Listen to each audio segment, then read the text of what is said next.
Seja bem-vindo ao nosso podcast Propostas e Respostas de Deus. Eu acho que eu vou reduzir só para propostas de Deus, certo? Mas a gente precisa responder também, né?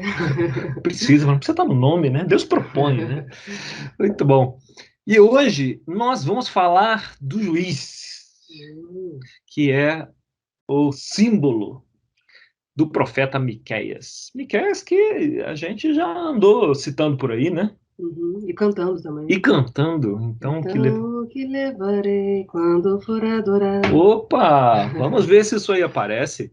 Chegamos, então, aos profetas que falaram para Judá no período pré-assírio, né? Para tentar despertar os judeus, né? Aqueles de Judá, daí que vem a palavra judeu, para tentar despertá-los, né? Antes do exílio, para que eles não fossem para o exílio. A gente já viu no Reino do Norte, né? Contra o Reino do Norte, dois profetas, Amós e Oséias. A imagem de Amós era o prumo, não é? Aquela pontinha, aquele peso que fica no fim da linha, de uma linha, né, de construção, para ver se o muro está construído retinho. E no caso de Oséias, o símbolo era A prostituta, né? prostituta, exatamente. Esses profetas que eram poetas teimosos, que insistiam em falar a verdade ao poder, né, aos governantes. Mas agora estamos olhando para Judá, né? E materialmente, como é que as coisas estão indo para eles? Parece bem, né? Parece bem, eles estão bem, né? Eles estão bem. Isaías, o ministro Isaías fala de que eles iam de casa em casa, de campo em campo, fala das mansões, né? E sempre lembrando que a história A, né, aquela representada por Samuel e Reis, havia narrativa baseada na imoralidade e na idolatria, né? Sempre que a gente vê idolatria nos profetas, sempre que eu li os profetas, eu achava que a principal questão era a idolatria, e claro que a idolatria está presente lá. E na história B, né, representada por Crônicas, foi escrita mais de 400 anos depois, com toda a perspectiva e sabedoria que o tempo dá. E também com toda a perspectiva que os profetas deram, já tendo passado as suas mensagens, há uma narrativa um pouquinho diferente, em que o problema está na injustiça, né, no desejo, no anseio pelo império, pelas riquezas, pelos confortos, né, que a narrativa do império nos oferece. Qual narrativa está certa? Acho que as duas, né? Cada uma tem uma visão diferente. Que As se complementam. Exato, as duas estão certas. Então, afinal de contas, as duas estão na Bíblia, né? As duas são inspiradas aí. É o desejo. As duas estão certas. Embora são olhares por perspectivas, por ângulos diferentes, né? Agora nós estamos examinando os profetas, né? A gente vai fazer esse exercício sempre, tentando enxergar se o problema está da narrativa A, né, que eles estão adorando errado ou adorando certo, ou a narrativa B, a história B, que o problema é injustiça e opressão. E a gente vai ver, normalmente a gente vê um pouquinho de cada coisa, mas vamos ver qual sobressai, além de falar sobre o livro. Curioso para mim, não sei se para você era a mesma coisa, sempre que eu li os profetas, eu achava que o problema maior era a idolatria e a imoralidade também. Às vezes estão ligadas, né, as duas coisas. Para mim também. Então é isso. E a maior parte dos sermões, das aulas que eu ouvi também apontavam para isso, né? A questão da idolatria, a gente sempre procurando os ídolos em nossa vida, né? As coisas que a gente coloca diante de Deus e tal, na frente de Deus. E no sentido até natural ser assim, porque a narrativa de Samuel e Reis é muito mais interessante, né? Cheio de escândalos, né? Exploração, né? A gente vê assim na nossa cara as falhas morais dos reis, né? De Davi, com Batseba, de Salomão, com a sua quantidade absurda de esposas e concubinas, né? E depois vemos nos reis, né, os fracassos em combater a idolatria, os altares idólatras. Já Crônicas é uma narrativa mais seca, e onde você tem um registro das coisas injustas, né, que os diferentes projetos para se buscar o império, para se buscar o conforto, resultaram. Né? Como, por exemplo, Salomão, para construir o templo, usou trabalho escravo, né? Trabalhos forçados. A gente vê isso em Crônicas. Então, vamos ver, né? Vamos ver aqui o que nos conta o livro de Miqueias, que a imagem é o juiz. Vamos embora. E o que entendemos como juiz é diferente do que eles entendiam, né? A gente pode imaginar, se a gente imaginasse Deus como um juiz, né? Como é que Deus estaria vestido? Aquelas roupas de juízes, aquela roupa preta. Aquela beca, né, preta, aquela peruca branca, né, com aqueles cabelos enrolados, um martelo na mão, aquela imagem clássica de juiz. Embora isso esteja presente, nós estamos olhando para uma justiça um pouco mais ampla, né? A palavra mishpat, justiça. A gente falou um pouquinho disso no livro de Oséias, onde temos o shofé, é o juiz, o shofet. E o plural de juiz é shofetim, que é exatamente o nome do livro de Juízes, né? Shofetim. E só que eles não são juízes que somente julgam, como são os nossos juízes hoje. Eles eram mais como governantes. Né? Você consegue imaginar, eles agiam, né? Consegue imaginar Sansão com uma beca na mão, dando uma sentença indo dormir em casa? Sansão a imagem é Sansão com um portão nas costas carregando, com uma queixada de jumento.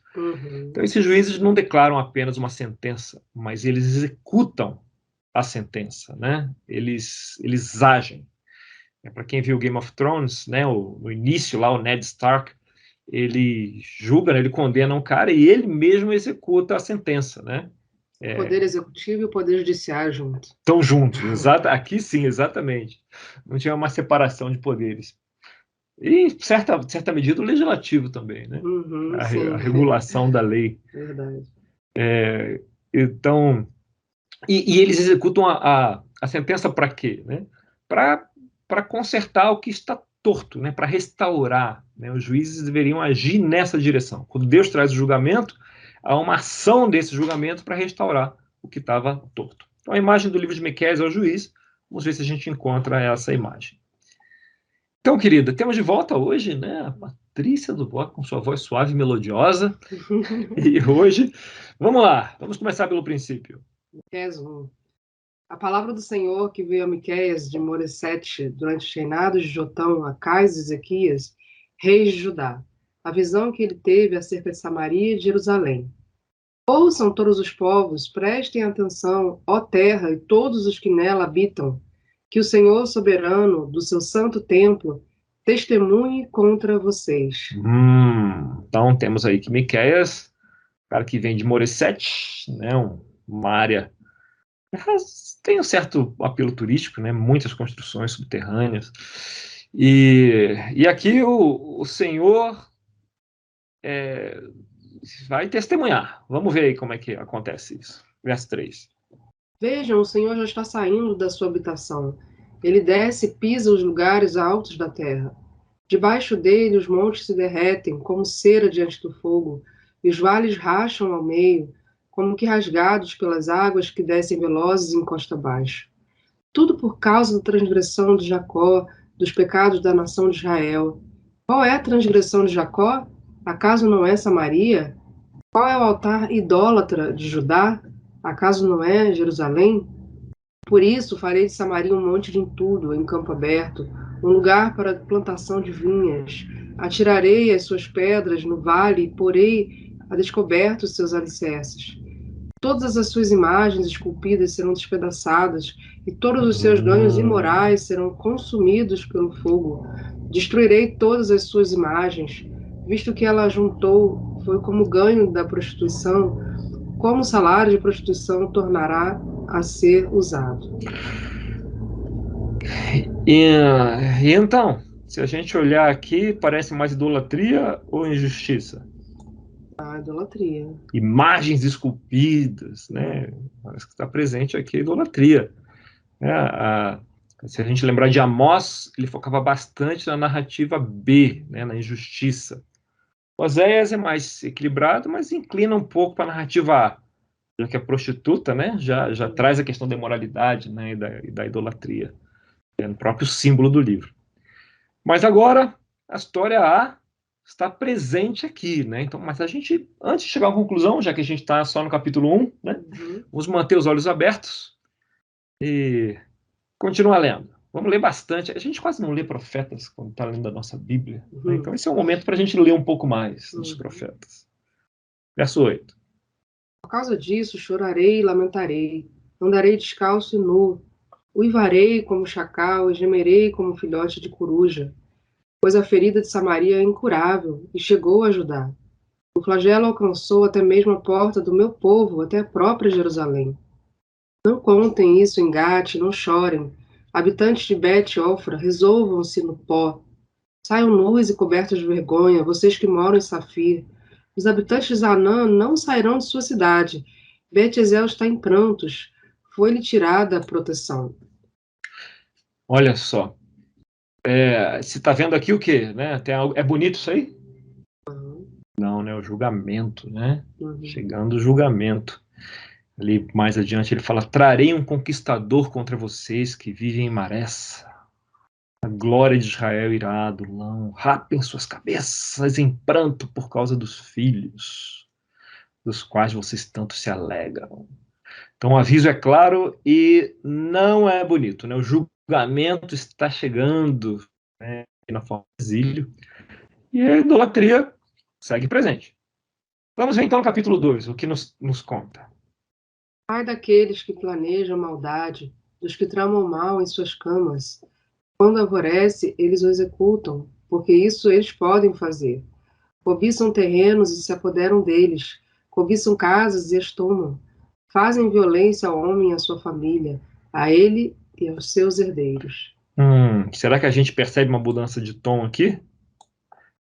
Além tá presente idolatria ou injustiça aqui? É injustiça, né? De que forma a injustiça está aparecendo? Com a violência às pessoas. Violência, as pessoas tomar casas, né? Então tem uma mudançazinha de tom aqui. Vamos ver se há mais disso adiante. Verso 3. Portanto, assim diz o Senhor: estou planejando contra essa gente uma desgraça, da qual vocês não poderão salvar-se. Vocês já não vão andar com arrogância, pois será tempo de desgraça. Naquele dia vocês serão ridicularizados, zombarão de vocês como esta triste canção. Estamos totalmente arruinados. Dividida foi a propriedade do meu povo. Ele tirou-a de mim. Entregou a invasores as nossas terras. Vamos seguir um pouquinho mais adiante. Portanto, vocês não estarão na Assembleia do Senhor para a divisão da terra por sorteio. Não preguem, dizem seus profetas, não preguem acerca dessas coisas. A desgraça não nos alcançará. Ó descendência de Jacó, é isto que está sendo falado. O Espírito do Senhor perdeu a paciência? É assim que ele age? As minhas palavras não fazem bem àquele cujos caminhos são retos? Mas ultimamente, como inimigos, vocês atacam o meu povo. Além da túnica, arrancam a capa daqueles que passam confiantes, como quem volta da guerra. Vocês tiram as mulheres do meu povo, dos seus lares agradáveis, dos seus filhos, vocês removem a minha dignidade para sempre.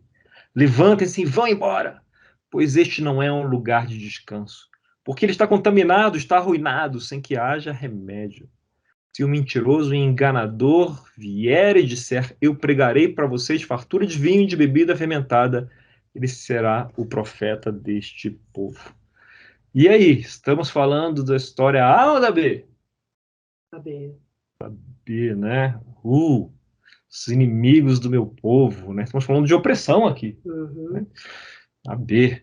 Então, no capítulo 1, a gente tem idolatria e julgamento. E no capítulo 2, nós temos injustiça e julgamento. Né?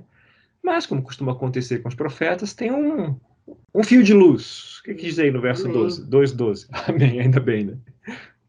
Eu vou, de fato, ajuntar todos vocês, ó Jacó. Sim, vou reunir o remanescente de Israel. Eu os ajuntarei como ovelhas no aprisco, como um rebanho numa pastagem. Haverá barulho de muita gente. Aquele que abre o caminho irá diante deles. Passarão pela porta e sairão. O rei deles, o Senhor, os guiará. Soa familiar? Onde que a gente deve ter ouvido isso aqui, hein? Jesus. Opa! Lá na frente, né? A gente ouve disso, né? Parece que esses versos aqui vão aparecer, né? Uhum. No futuro. Bem, vamos dar uma acelerada. Afinal, temos que acabar hoje ainda. Miqueias 5. Como é que começa? Verso 1. Reúna suas tropas, ó cidade das tropas, pois há um cerco contra nós. O líder de Israel será ferido na face, com uma vara. Um cerco em andamento, né? Um cerco é o quê? O que significa um cerco? Guerra? Tá havendo uma guerra, né? Conflitos, seguidos de uma passagem. Vamos ver se essa passagem seguinte é familiar. Verso 2 a 4. Capítulo 5, verso 2 a 4. Mas tu, Belém Efrata, embora sejas pequena entre os clãs de Judá, de ti virá para mim aquele que será governante sobre Israel. Suas origens estão no passado distante, em tempos antigos. Por isso, os israelitas serão abandonados até que dê à luz a que está em trabalho de parto. Então, o restante dos irmãos do governante voltarão para unir-se aos israelitas. Ele se estabelecerá e os pastoreará na força do Senhor, na majestade do nome do Senhor, seu Deus. E eles viverão em segurança, pois a grandeza dele alcançará os confins da terra. Em que época do ano a gente costuma ouvir isso aqui? A luz, né? Dará luz. Aham. Seria agora, em dezembro, Natal? Dá lá a luz aonde? Belém. Costumamos ouvir isso em dezembro. Estão gravando isso em dezembro. Não sei quando você vai ouvir, mas nós estamos gravando em dezembro. Está chegando a hora de ouvir de novo essa passagem, ou de Miqueias, ou lá do Novo Testamento, né? Quando ela é citada. Nós amamos reconhecer e citar essas passagens conectadas com Jesus, né? Assim, tá vendo aí? Olha como é que tá claro. Né? O profeta está falando de Jesus aí, do nascimento. Agora vamos lembrar que essa não é a primeira intenção desses profetas, né? Não era isso que eles estavam fazendo quando registraram essas palavras. Né? Miqueias não estava psicografando de 7 séculos depois da vinda de Jesus. Né? Ele estava com alguma coisa, com uma intenção em mente, naquele momento, que servia para o povo naquela época. Claro que a gente não vai apagar esse sentido messiânico, né? Mas se a gente tiver em mente, tentar ter em mente, quando a gente lê a passagem, o que o profeta estava pensando, qual era a intenção dele, a gente vai compreender melhor, né? A mente vai abrir.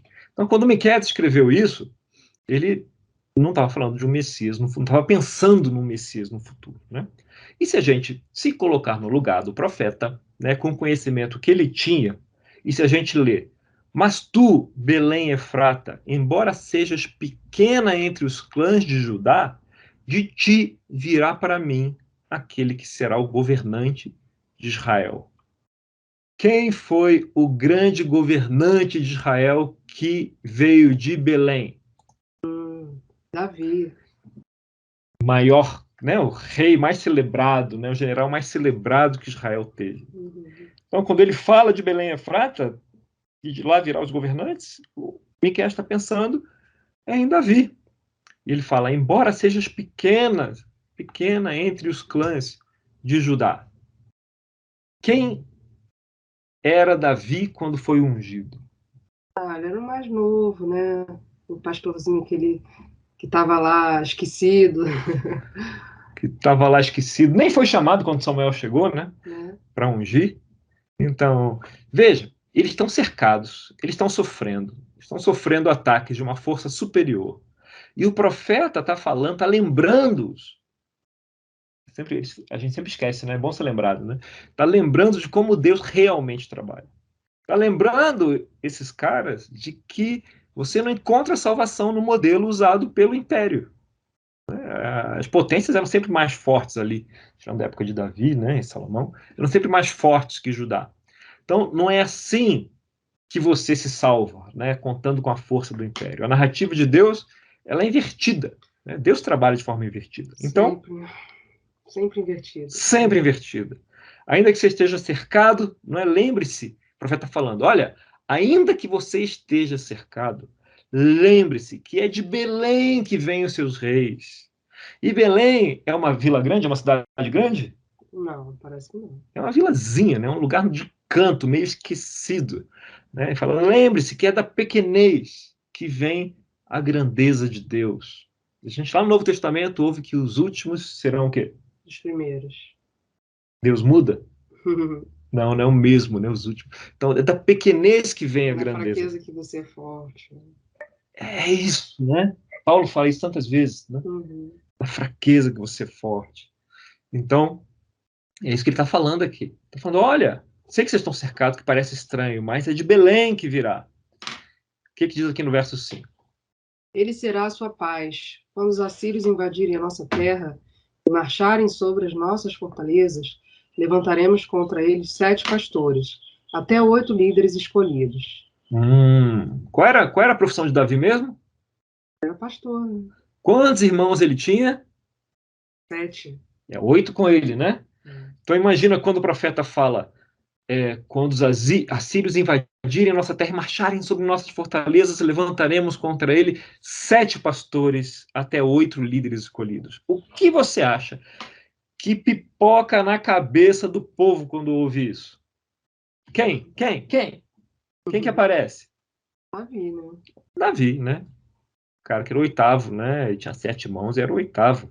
As pessoas pensavam nele, nesses 8 líderes escolhidos. Vamos lá, verso 6. 6 a 8. Eles pastorearão a Síria com a espada, e a terra de Nimrod com a espada empunhada. Eles nos livrarão quando os assírios invadirem nossa terra e entrarem por nossas fronteiras. O remanescente de Jacó estará no meio de muitos povos, como orvalho da parte do Senhor, como aguaceiro sobre a relva. Não porá sua esperança no homem, nem dependerá dos seres humanos. O remanescente de Jacó estará entre as nações, no meio de muitos povos, como um leão entre os animais da floresta, como um leão forte entre rebanhos de ovelhas, leão que, quando ataca, destroça e mutila a presa, sem que ninguém a possa livrar. Jacó estará assim, né? Remanescente de Jacó. O que ele está falando aqui, né? Será que ele está falando que os caras vão mesmo para o exílio e que vai ficar tudo bem? O que é isso? Às vezes, quando a gente lê os profetas, parece uma frustração atrás da outra, né? O profeta dá uns avisos, manda o povo fazer algumas coisas e ninguém dá bola para eles. É assim, as pessoas agem mal, fazem um montão de besteira e Deus envia um profeta e ninguém dá bola, menos ainda segue suas direções. Né? Parece que se repete vez após vez. Mas, dessa vez, Judá ouve as palavras e responde. E isso vai acontecer por meio de um sujeito chamado Ezequias, filho de Acás. Aliás, boa parte do que ele fala da injustiça aconteceu no papai Acás, né? Que não era mole, não. Até sacrificou seu primeiro filho. Acás era sinistro. Ezequias é o cara que vai liderar esse arrependimento. Então, aí há muitas evidências do reinado de Ezequias, evidências arqueológicas. Né? A gente teve lá, lembra que tinha um túnel construído por Ezequias? Não é? Então, tem muitas evidências. Ele implementou um monte de reformas radicais por lá. E veja só o que aconteceu: Judá se arrependeu. Não é? Então, nós temos que a Assíria realmente conquistou o Reino do Norte, né, o registro histórico, o Reino de Israel, mas quando Senaqueribe foi completar a conquista com o Judazinho lá, deu ruim para ele. Né? Ele chega até as bordas de Jerusalém e, em vez de exército contra exército, que era o que ele queria, temos império contra Shalom. Shalom aqui representado pelo arrependimento da nação de Judá. Então, no fim, ocorre uma praga e Senaqueribe volta para casa com o rabinho entre as pernas, aonde as coisas pioram ainda para o lado dele. Então, nesse caso, o que aconteceu com as palavras do profeta?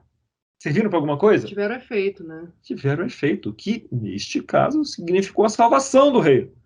A gente sabe que essa salvação não durou para sempre, né? Mas durou algumas gerações.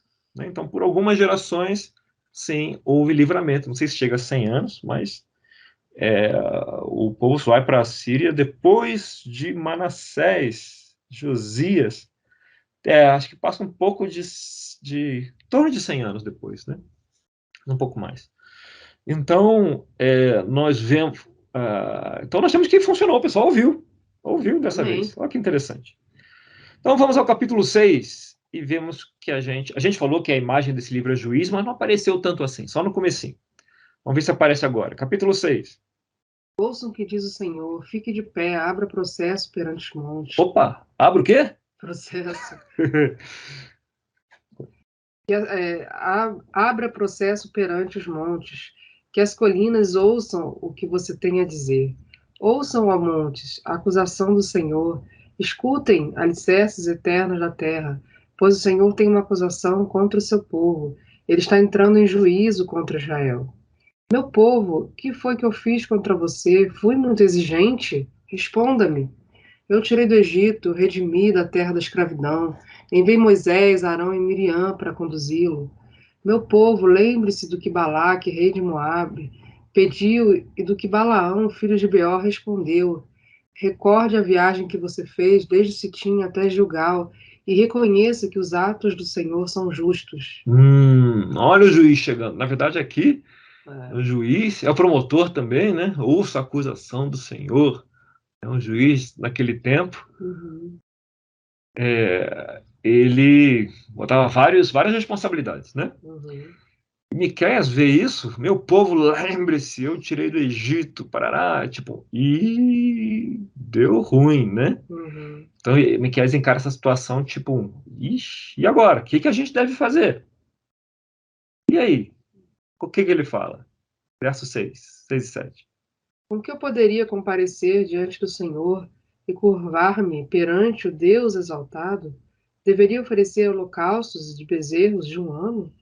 Ficaria o Senhor satisfeito com milhares de carneiros, com 10.000 ribeiros de azeite? Devo oferecer o meu filho mais velho por causa da minha transgressão, o fruto do meu corpo por causa do meu próprio pecado? Olha só, parece um pouco? E aí, lembra alguma coisa isso? Lembra. Lembra a musiquinha. Lembra a musiquinha, o que eu poderia oferecer, né? E ele começa, olha só o que, que ele diz, né? A coisa tá ruim, né? E ele fala, o que, que eu devo fazer? Deveria curvar-me perante o Deus exaltado? É bom se curvar sobre Deus exaltado? Sim. Sim, né? Oferecer sacrifício de bezerro de um ano, né? Naquele tempo. Era Uhum. bom? Sim, Milhares de carneiros. Seria algo com certeza. desejável? Ribeiros, 10.000 ribeiros de azeite. Faz Uhum. sentido? Sim. Ele está falando, está sugerindo coisas que provavelmente os habitantes de Judá pensariam em fazer. Pô, Deus está insatisfeito. Vamos oferecer milhares de carneiros em sacrifício, milhares de ribeiros de azeite, para agradar a Deus. Né? Esse habitante daquele tempo, diante de um julgamento iminente, pensaria nessas coisas. Pô, eu vou me curvar diante de Deus. Não é? Essas seriam respostas positivas ou negativas? Positivas, né? Positivas. Tem até um finalzinho, né, que é devo oferecer o meu filho mais velho, que sem dúvida não seria positivo, mas o pai de Ezequias tinha feito isso, Uhum. e, e ele coloca no mesmo saco. Uhum. Aqui, um monte de coisa que está na lei com uma coisa que é contra a lei, né? Uhum. Mas o judeu pensaria assim, né? Um sacrifício, que Deus precisa, que Deus quer é um sacrifício, Uhum. né? Não foi Deus que falou para fazer isso? Então, voltemos à questão aqui da narrativa A ou B. Vamos ver se o problema é o código moral ou a injustiça. Se a questão fosse de adoração correta, a resposta seria: devo oferecer um monte de carneiros? A resposta seria Sim. sim, né? Uhum. Se a principal questão fosse adorar certo, Uhum. se oferecer ribeiros de azeite, a resposta seria o quê? Sim, Com certeza. não é? Mas ele responde de outra forma. Qual que é o verso 8? Ele mostrou a você, ó homem, o que é bom e o que o Senhor exige. Pratique a justiça, ame a fidelidade e ande humildemente com o seu Deus. Ele já mostrou ao sujeito o que ele quer. Não é esse montão de sacrifícios, né? Sim. Justiça, fidelidade, humildade. Quer dizer que os sacrifícios não valiam de nada? Era isso? Acho que valiam, né? Mas com o coração certo também, né? Exato, né? O ponto desse sistema de sacrifício, afinal, né, a lei traz um sistema de sacrifício. Era reforçar a humildade, a fidelidade, a justiça, a contrição, né? Lembrar de onde eles vieram, né? Lembrar que foram escravos no Egito. Sem esse ponto, tudo isso perde o valor, né? Se tornam rituais vazios, que aparece muitas vezes também nas escrituras. Então, só que não era assim, eles não estavam vivendo com justiça. E isso que era um problema, que ia acabar trazendo um dia tristeza. Né? Miqueias 7 começa falando disso, mas tem ali um pequeno jorro de esperança. 7, 8 e 9, o que diz? Não se alegre a minha inimiga com a minha desgraça. Embora eu tenha caído, eu me levantarei. Embora eu esteja morando nas trevas, o Senhor será a minha luz. Por eu ter pecado contra o Senhor, suportarei a sua ira, até que Ele apresente a minha defesa e estabeleça o meu direito. Ele me fará sair para a luz. Contemplarei a sua justiça. Enfim, o juiz chega para restaurar o shalom, né? E o julgamento virá, eventualmente. Então, aqui em Miqueias, a gente vê um pouco de idolatria. Sim. Pode estar balançando a cabeça. Sim! Não é? Ninguém viu balançando a cabeça. Ninguém viu. No começo, aparece nessa idolatria, mas parece que o foco do profeta é bem outro, né? É uma história B. Fala de quê? Justiça, fidelidade, né? Fidelidade a Deus, fidelidade à história que Deus está contando. Né? Fala de humildade. Então, tá aí o juiz vindo para julgar. E esse foi Miqueias. Muito bom. Quando eu leio Miqueias agora, eu falei, como isso aqui estava aqui há tanto tempo? E eu nem tinha percebido. Onde você estava que eu não te conhecia, Miqueias? Né? E muitos outros aí virão. Próximo papo, teremos o começo de Isaías. Né? Se quiser já lendo, Isaías até o capítulo 12, já pode ir adiantando, né? O que virá na nossa próxima conversa. Muito bom. Muito bom. Até lá. E fique com Deus.